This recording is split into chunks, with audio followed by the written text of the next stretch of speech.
महिला की साहस गाथा संकलित।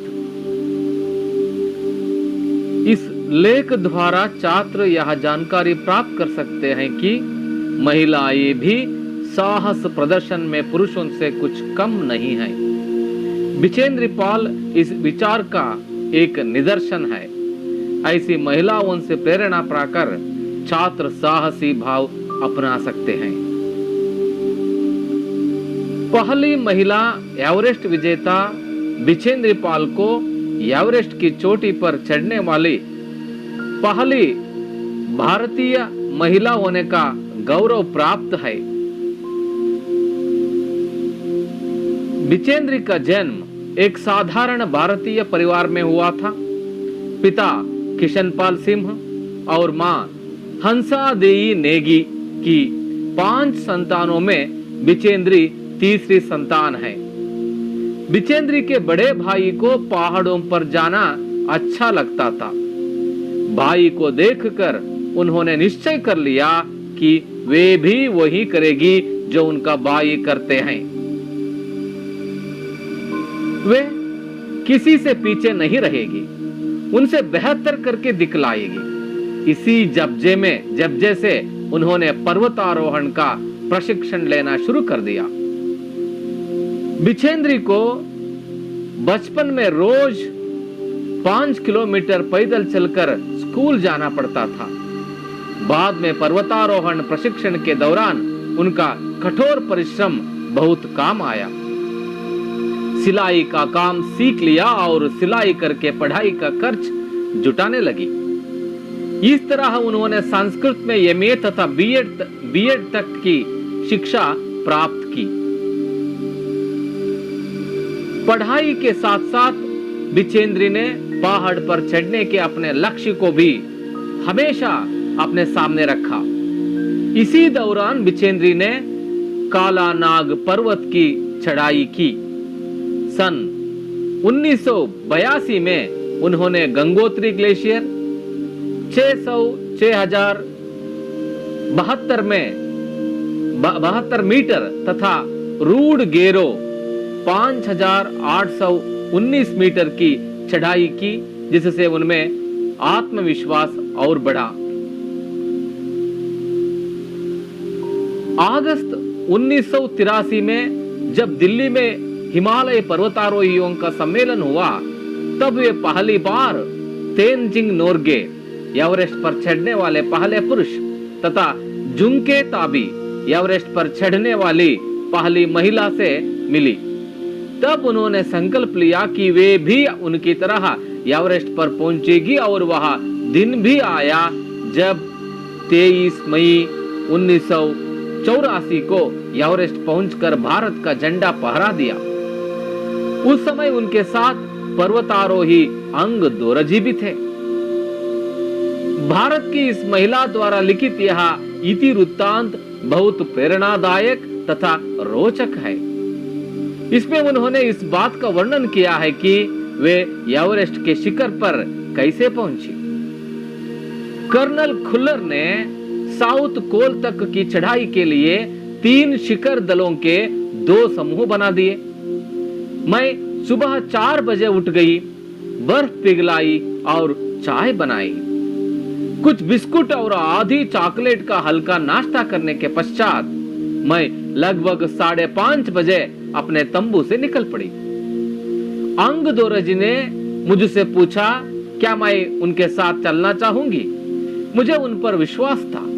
साथ ही साथ मैं अपनी आरोहण क्षमता और कर्मठता के बारे में भी आश्वस्त थी।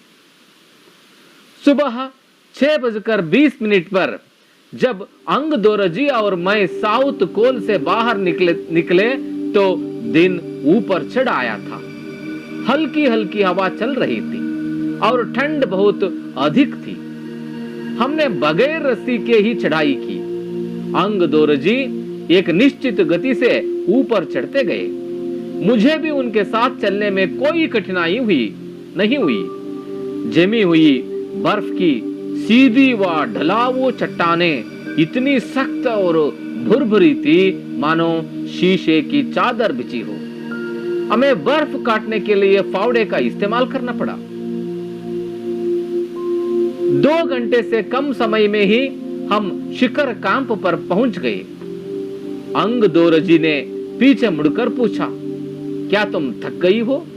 मैंने जवाब दिया, नहीं। यह सुनकर वे बहुत अधिक आश्चर्यचकित और आनंदित हुए।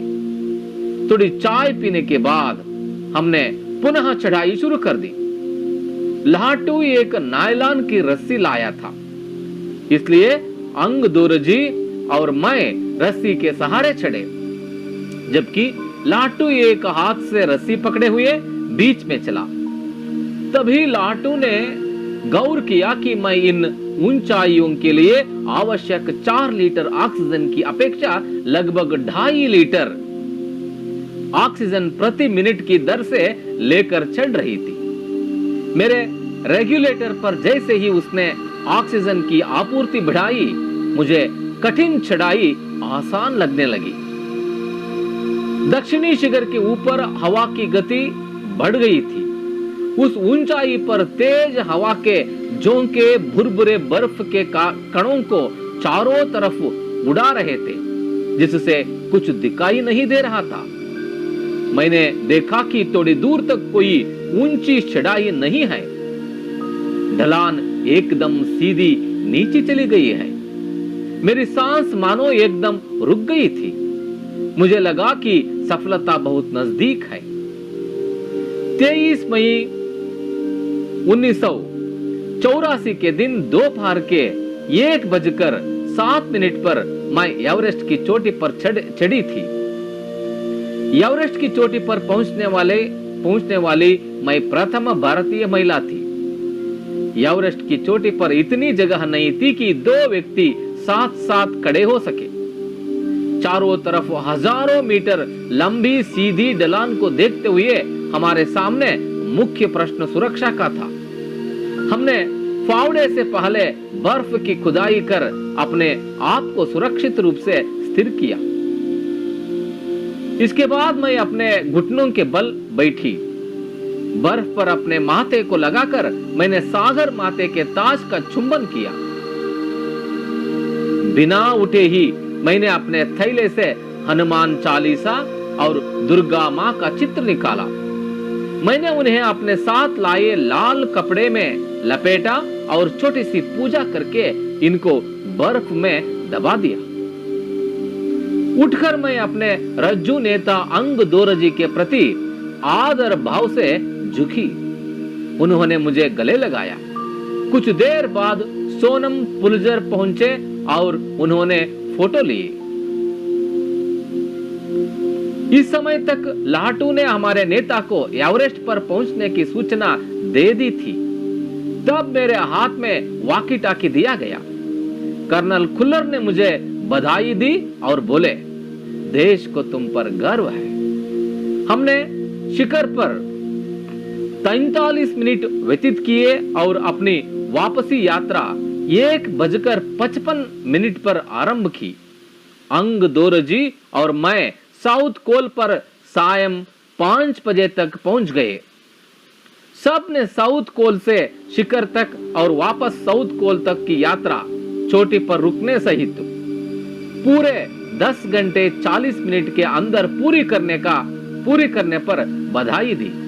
मैं जब तंबू में घुस रही थी, मैंने मेजर कुमार को कर्नल कुल्लर से वायरलेस पर बातें करते सुना। आप विश्वास करें या ना करें श्रीमान, बिचेंद्र पाल केवल 3 घंटे में ही वापस आ गई है और वह इतनी चुस्त दिख रही है जितनी वह आज सुबह चढ़ाई शुरू करने से पहले थी।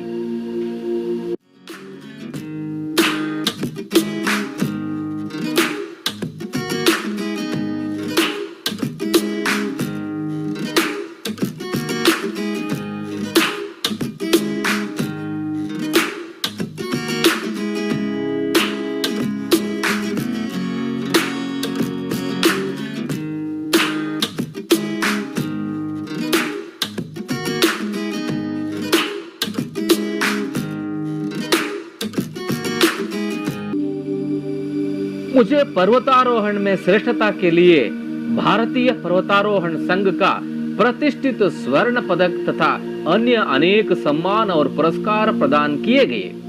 पद्मश्री और प्रतिष्ठित अर्जुन पुरस्कार की घोषणा की गई। सबके आकर्षण और सम्मान का केंद्र होना मुझे बहुत अच्छा लगा। इस तरह बिचेंद्री को एवरेस्ट पर पहुंचने वाली पहली भारतीय महिला होने का गौरव प्राप्त हुआ।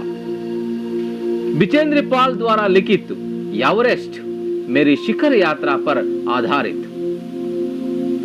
पाठ का आशय। इस पाठ से बच्चे साहस गुण, दृढ़ निश्चय, अथक परिश्रम, मुसीबतों का सामना करना इत्यादि आदर्श गुण सीखते हैं। इसके साथ हिमालय की ऊंची चोटियों की जानकारी भी प्राप्त करते हैं। यह पाठ सिद्ध करता है कि मेहनत का फल अच्छा होता है। शब्दार्थ। चोटी, शिखर, तुदी, जबजा, हौसला, उत्साह, प्रोत्साह, दौरान, उस समय, आसमया, आकारण, झंडा, पताका, ध्वज, ध्वजा, तंबू, शामियाना, बिडारा, आरोहण, चढ़ना, ಏರುವುದು, कर्मठता, काम करने की शक्ति का भाव, ಕೆಲಸ ಮಾಡುವ ಶಕ್ತಿಯ ಭಾವನೆ, ಬಗೈರ್, बिना, ಹೊರತುಪಡಿಸಿ, ಬಿಟ್ಟು, फावड़ा, खुदाई का साधन, सलिके अथवा गुद्दली, इस्तेमाल, उपयोग, ಬಳಕೆ, नजदीक, पास, हत्तिरा, रज्जू, रस्सी, हग्गा।